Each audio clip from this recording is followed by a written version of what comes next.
Wait a minute. Have you heard the whistler?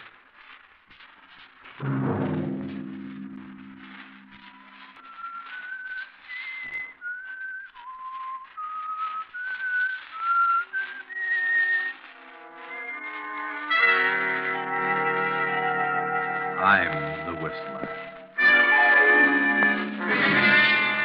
No. Don't come near me. I didn't plan to kill you, no. That was John Hendry. He waited for a chance to sell his soul to the devil. Money is not enough, John. Money is not enough. We want you, John. We want you. That was his wife, Martha, the former widow Marsden. Yes, Mother. Yes. And her simple-minded son, Henry. Go ahead, son. Go ahead. We must have John Hendry. Yes, Mother. Yes, Mother. Tonight, CBS presents a new mystery series, The Whistler.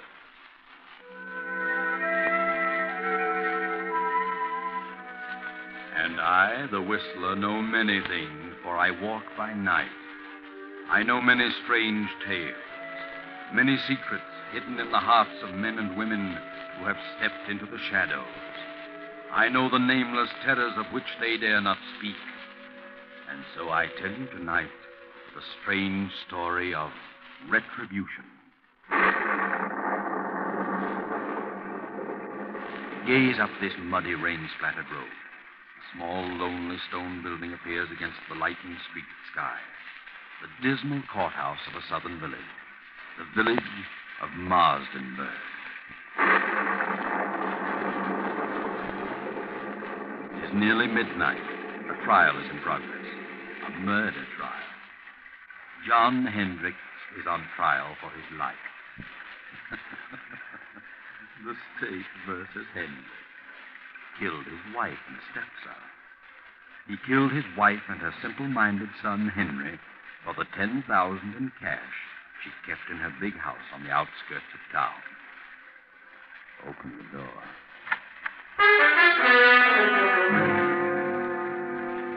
There he stands, John Hendricks, a huge, silent man of 50, large, bony hands. Close the door. Well, what do you think?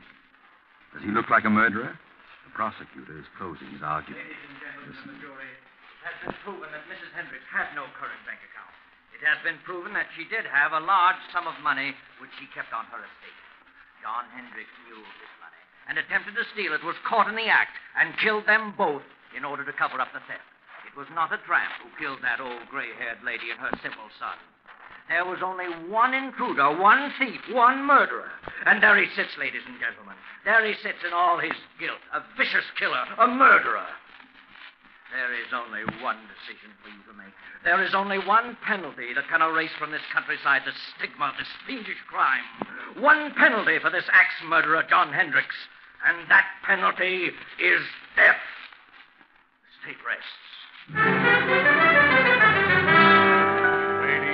Gentlemen of the jury, have you reached a verdict? Have you reached a verdict? Your Honor, we, the jury, due to lack of more complete evidence, find the defendant guilty of murder in the second degree.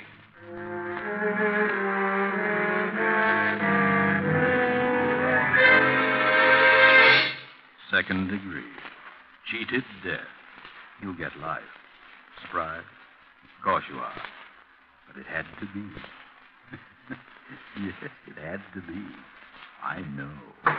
John Hendricks, stand up. Yes, John, stand up. Face the court. Watch him now. He's on the speech.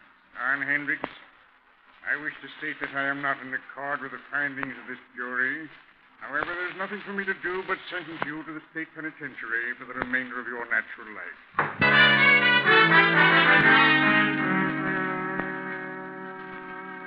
Know where you are now? Recognize that huge, sprawling stone structure with the high walls around it? State penitentiary. How much later? 10 years. John Hendricks is in there. He has a number now. It is 1013. Let's go through the gates. Up the steps. down the corridor. Here we are in cell block 2. Night again. It just turned in.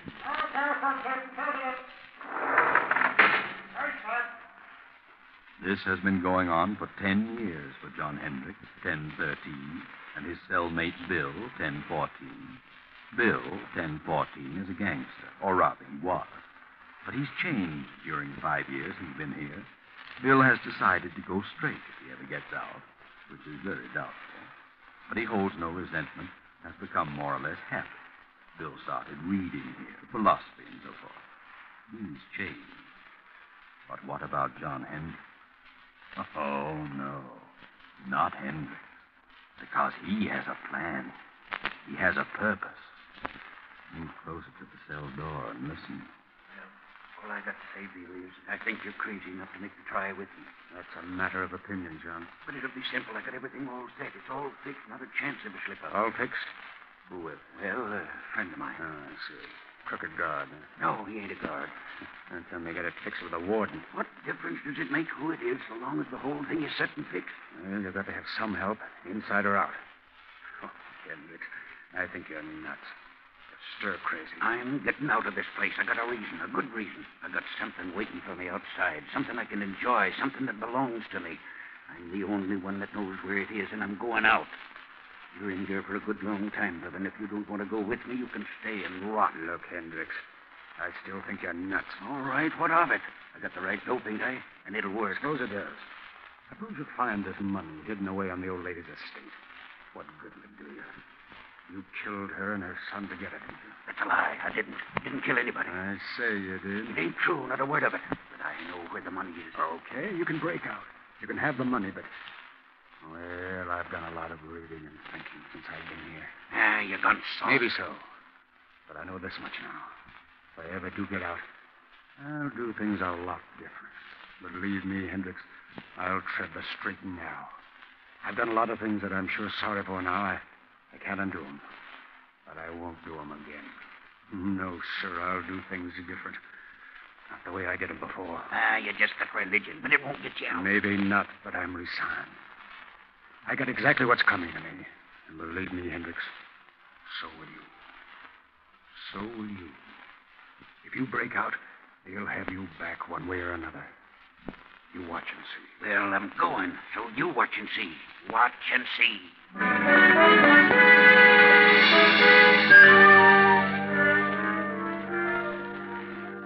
Now, another storm. Another night, a lonely country road, a car. We're in the south. That village we passed a few miles back, that silent, sleeping village, was Marsenburn. Yes, Marsenburn, remember? That small, lonely stone building was the courthouse. The courthouse where John Hendricks was tried and convicted. We're on the outskirts now, on a lonely road. A young man is driving the old car, and there's a girl beside him. Motor trouble? Well, there, just ahead, a light. Yes, it's a little crossroads store. Pull in. There's a light, but I don't see anybody. Oh, it's closed. We better drive on. I guess you're right. Evening, folks. What's your trouble? We're having motor trouble. Oh, is it? What are you doing driving around on a night like this? On our way west. Mister, is there an inn or something around here where we can stay for the night? An inn? Yes, there's a place about 8 miles up the road. They'll probably put you up. There's a sign on the left-hand side of the road. Can't miss it. This road's pretty bad when it rains. Gotta be careful or you'll find yourself walking. Thanks. We'll try. Good night. Good luck, mister. You'll need the luck.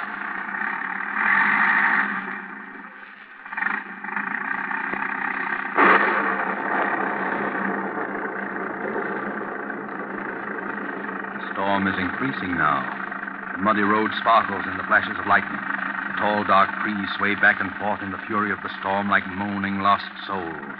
The little car lurches and bounces in its fight to keep the center of the highway. 2 miles, 3 miles, 4, maybe 5, and look, there it is, straight ahead. On the right side of the road, a blue light. Ah, yes, that's it. Wait, George. Did the old man say on the right side or the left side of the road?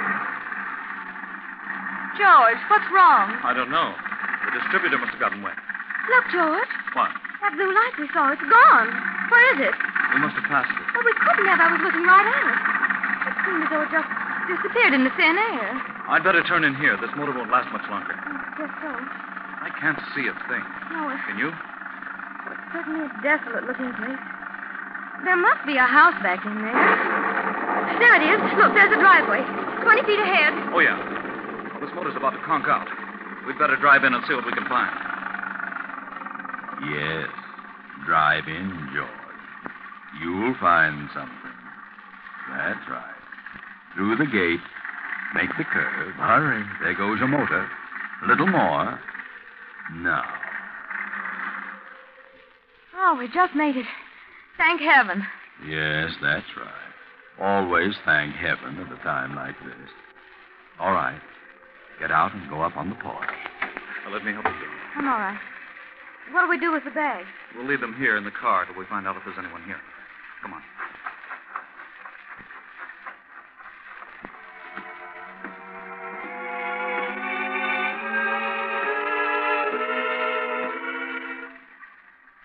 You see a bell? No, can't see a thing. Gee, this place looks completely deserted. I don't think anyone lives here. I don't either. Let's go.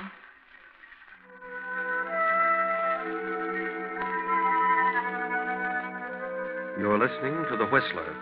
We pause momentarily for station identification. This is the Columbia Broadcasting System.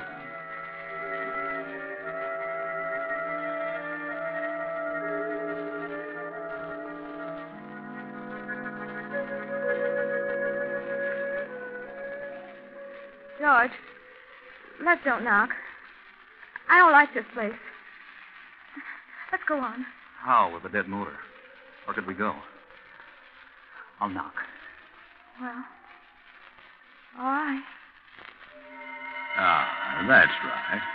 Knock, George. Knock. Go ahead. Louder. Again. We've got to have shelter. Yes, we can't stay in that car any longer. Can we? No, afraid not. Here it comes. Now you're on your own, George. On your own. There is someone. Yes? Oh. Good evening. What is it?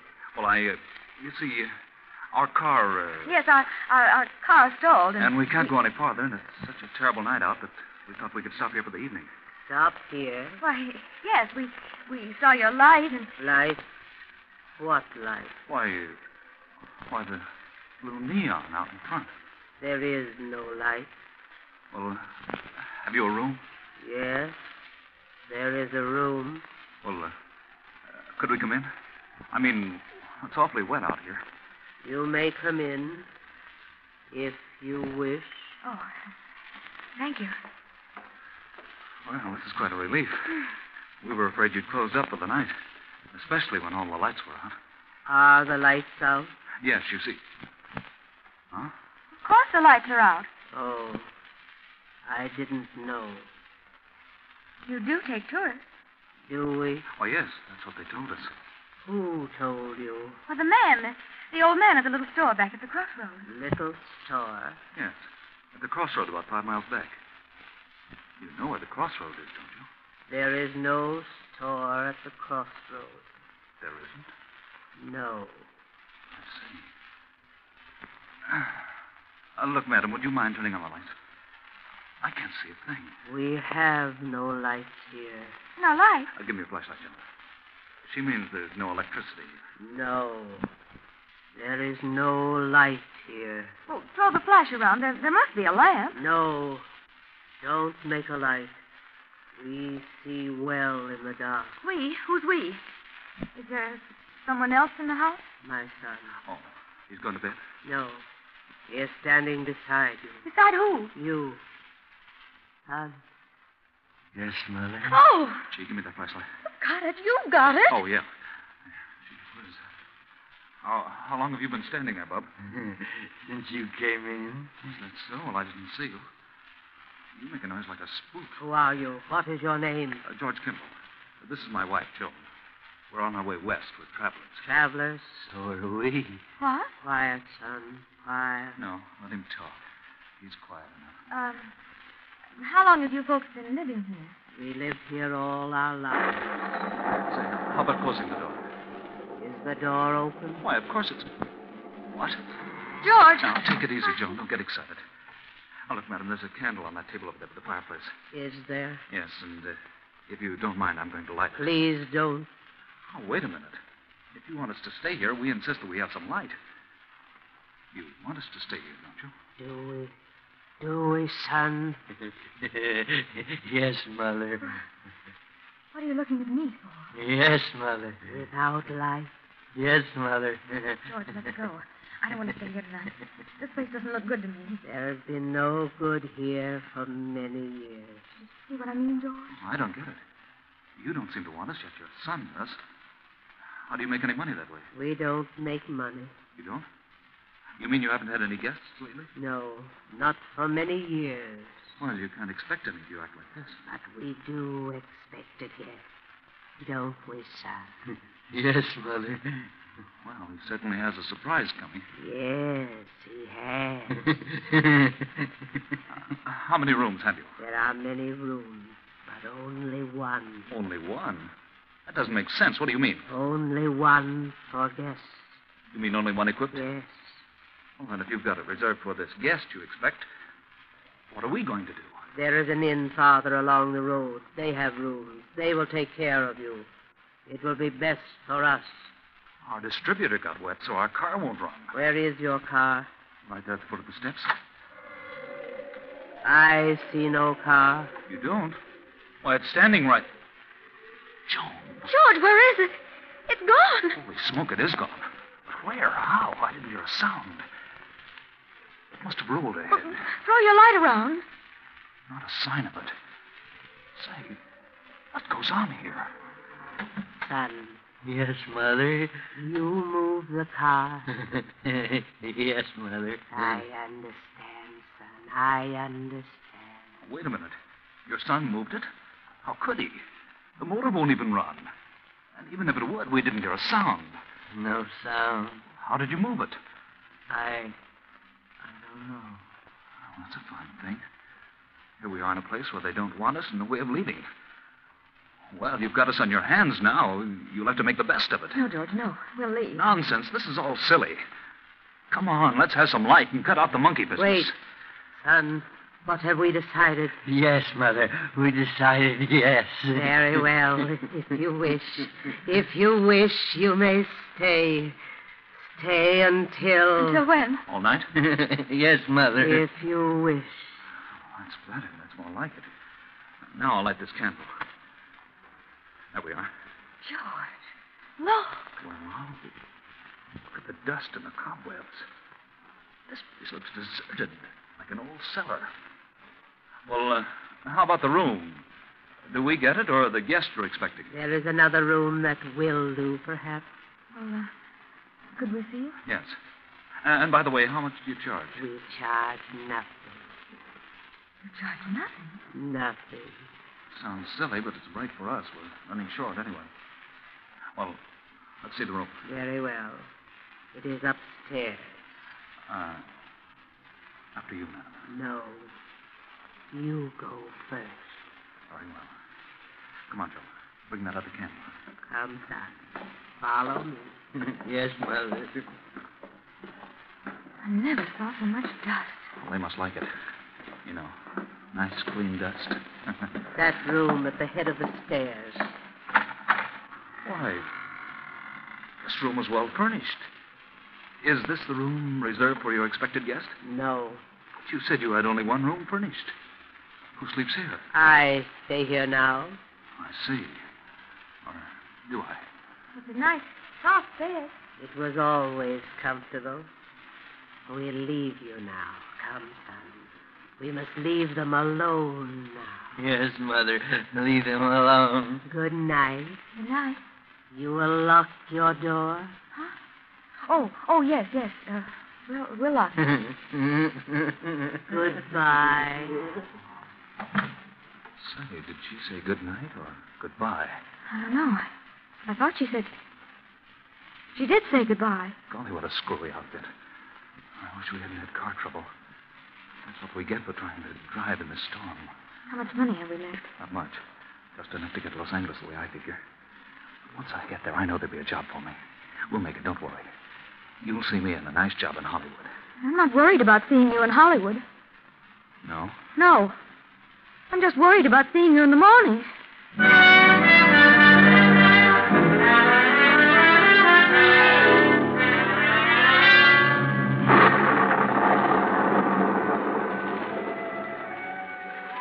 The same night, but later. It's midnight. Another car on the same road. You know who it is. It's John Hendricks. You know where he's going. He turns in at our deserted mansion, up the driveway, and stops. He steps out. Slips up the steps, opens the door, and throws his flash about the dusty room. Cobwebs glisten in the beam. A few moments, and the light comes to rest on the fireplace. He steps quickly to the mantel, draws a small hammer and chisel from his pocket, and sets to work removing a brick. Now he's finished. The brick is loose.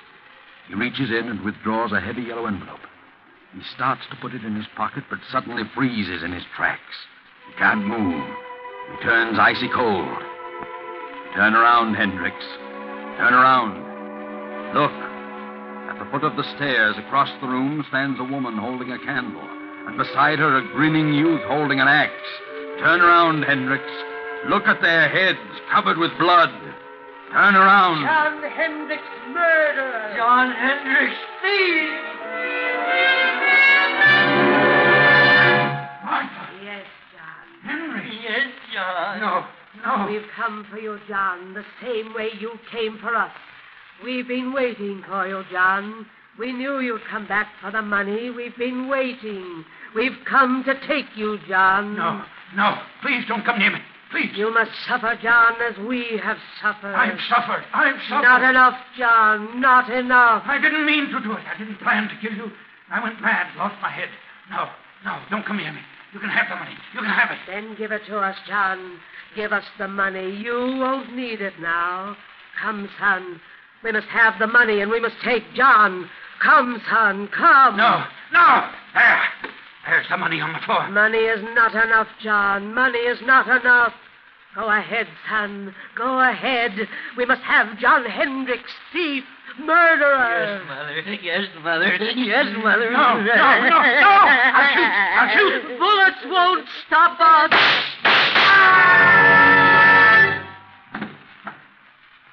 Good Lord, George. What was that? I heard a scream. Downstairs. So did I. And shots. I'll open the door. It must have been downstairs. I don't see a thing. Here's your flashlight. Great Scott. Look. A man down there on the floor. Come on.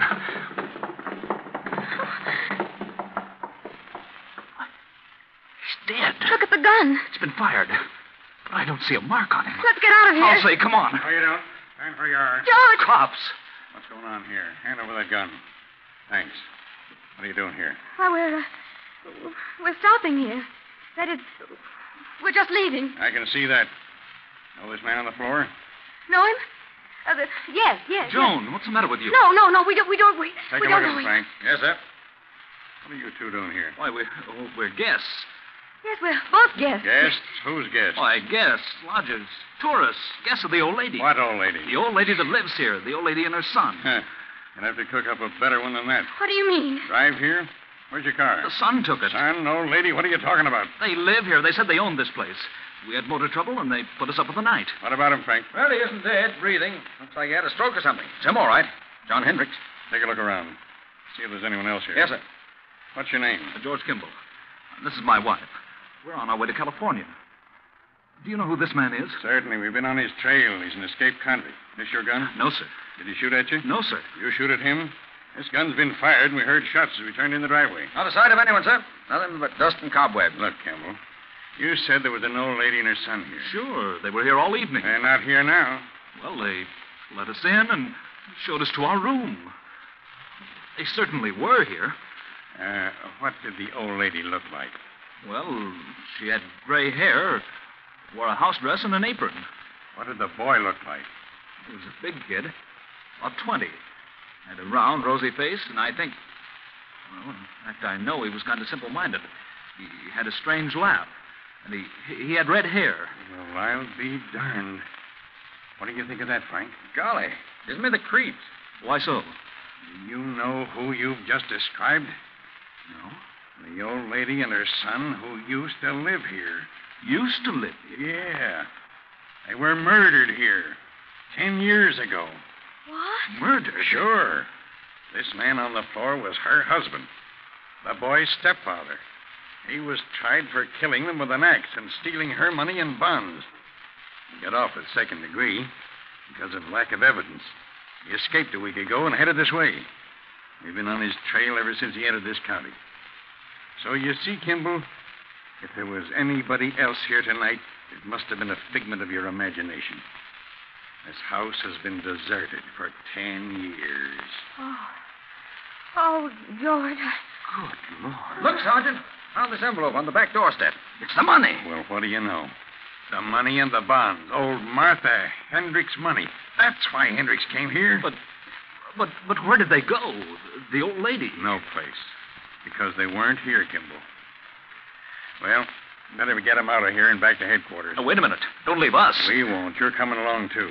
Why? We need you for a day or two. All right, let's get going, Frank. Come on. But where did they go? We saw them. I know they were here. Well, you certainly described them to a T, but don't worry too much about it, you know. Things like this can drive you nuts. You know what I mean? Things like this sometimes just happen. You know what I mean? No. Well, oh, come on. Let's go before I get the heebie-jeebies. What did he say? Things like this just sometimes happen? Just happen? Well, sometimes they do and can't be explained. But not this time. Oh, no, not this time. This can be explained. Remember John Hendrick's cellmate, Bill? Bill, number 1014? He can explain. He knows all about it because he planned it. Bill wanted the money. He'd learned all the dope from Hendricks. He sent his pals, the phony spooks, made up like the old lady and her son, to grab the money when Hendricks recovered it. Too bad they dropped it in their hurry to get away. Bill didn't want to hurt John. He wanted to scare him out of it. Remember?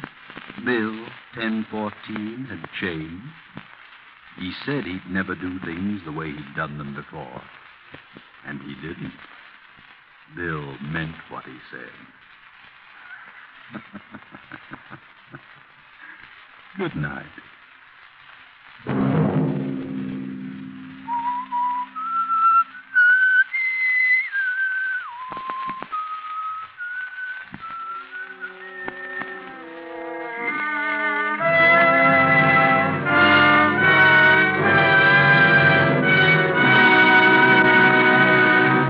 If this came upon you unaware and you listened, we've served our purpose. The Whistler, with original music composed and conducted by Wilbur Hatch, is written and directed by J. Donald Wilson and originates from Columbia Square in Hollywood. Next week, same time, The Whistler returns. This is the Columbia Broadcasting System.